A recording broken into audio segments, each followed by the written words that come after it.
So House Speaker Nancy Pelosi will send President Trump's impeachment article to the Senate on Monday. Senate Majority Leader Chuck Schumer made the announcement earlier today on the Senate floor. The move launches the start of the former president's trial in the impeachment. He's charged with, quote, incitement of insurrection for his role in the deadly Capitol riots January 6th. Yesterday, Senate Minority Leader Mitch McConnell had suggested postponing the trial until February to give Mr. Trump's legal team time to prepare his case. So for more on this, let us bring in CBSN legal contributor Keir Dougall, joining us on the phone. All right, Keir, so I need you to sort of take us through the steps, even though we witnessed this once already. The article of impeachment is walked over to the Senate, and then they read the article of impeachment in front of the Senate, and the clock starts rolling. Take us through the timeline. What happens next? Sure. Good morning. After the impeachment managers walk over and address the Senate and apprise them of the content of the article of impeachment, the next steps are going to be issuing a writ, a summons to the president to let him know when the trial has been scheduled. That's something that the Senate, I think, will have to still decide to set a date. Put the president on notice and the rest of us on notice when the actual proceedings will begin. And then, as we saw, about a year ago, once the actual procedures begin, you'll hear arguments from counsel and potentially witness testimony. So, Keir, yesterday, Senate Minority Leader Mitch McConnell proposed delaying the trial until February. Why might this plan, just first of all, is that possible? Is it just simply a matter of Chuck Schumer and the majority agreeing to it? And why might not this be appealing for Democrats? Well, I think it is a matter of the Senate deciding when it wants to schedule the beginning of the trial. And I think it probably would be prudent to give both parties at least a reasonable amount of time to prepare their presentations to the Senate. I think the potential issue over scheduling is bringing in and confirming all of the new administration officials that need to be confirmed by the Senate, as well as addressing any legislation that the new administration wants the Senate to consider, while also having an obligation to conduct a trial. So it's a priorities, a juggling of jobs that the Senate faces, I think, is the issue there.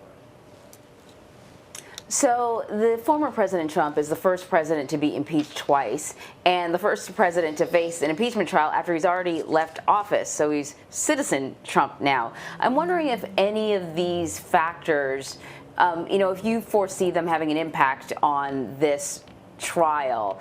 He's not the president anymore, and I don't know if that makes much of a difference. Yeah, so that's a great question, and there is some discussion in legal circles about whether or not an officer who has decamped, who has removed him or herself from office, can still be impeached.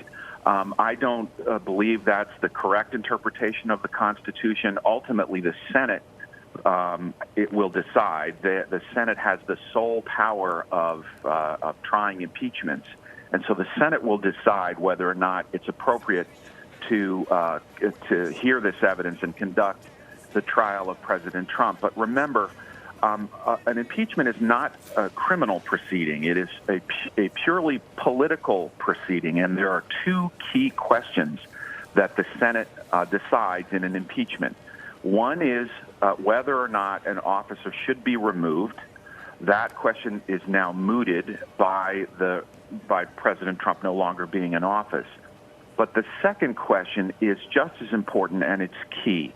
And the second remedy is disqualification. So the Senate will decide whether or not the offense, the conduct, the political conduct that's giving rise to the article of impeachment is so grievous, is so obnoxious to the republic, that the particular individual should never hold office again. That is the remedy, the second remedy that the Constitution provides for someone who has broken our political norms and committed a treason, bribery, or high crime and misdemeanor. So that question, whether or not President Trump has disqualified himself from office, that is still a ripe question, even though he has left.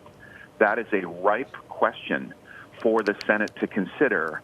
And so I believe the correct interpretation of the Constitution gives the Senate the continued authority to consider that question and disqualify President Trump from future office, even though he is no longer the president.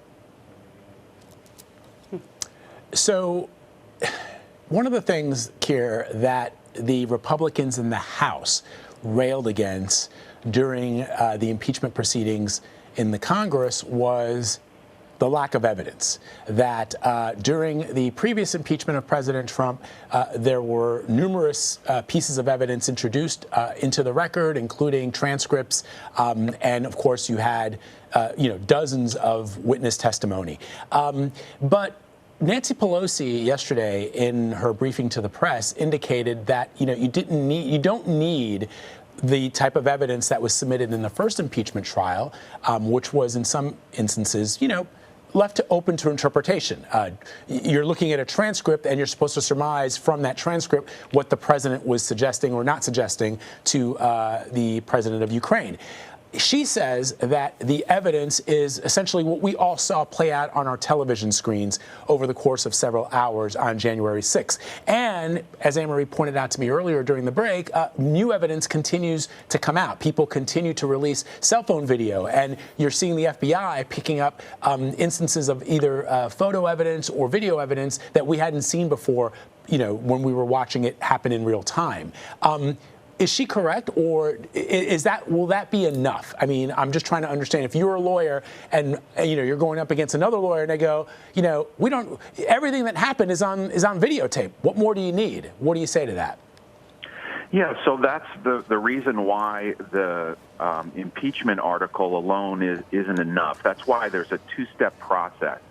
The Senate trial will require a vote of 2/3 of the senators present in order to find that the articles are proven. And so, as a former prosecutor, then applying the rules of evidence that would apply in a criminal trial in a district court, of course, you would want to have every piece of evidence available. You would want to scoop up that evidence that's currently being discovered by the FBI if it was relevant and if it was useful. This procedure is different from a court trial, from a criminal trial. It is basically a procedure where the senators themselves, as we saw before, they will decide to a certain degree whether or not they want to issue subpoenas to hear more testimony from witnesses. I think that's an open question right now. The House managers will have to decide how much evidence they believe they need to put on. They will have to design their case. If they feel confident that they can make the political case to the Senate that they need to make, based simply on the public record, the record of what we saw on video and what we saw on January 6th. If they believe that's enough, they'll put that evidence on and present it to the senators, who will have to decide whether or not it's enough.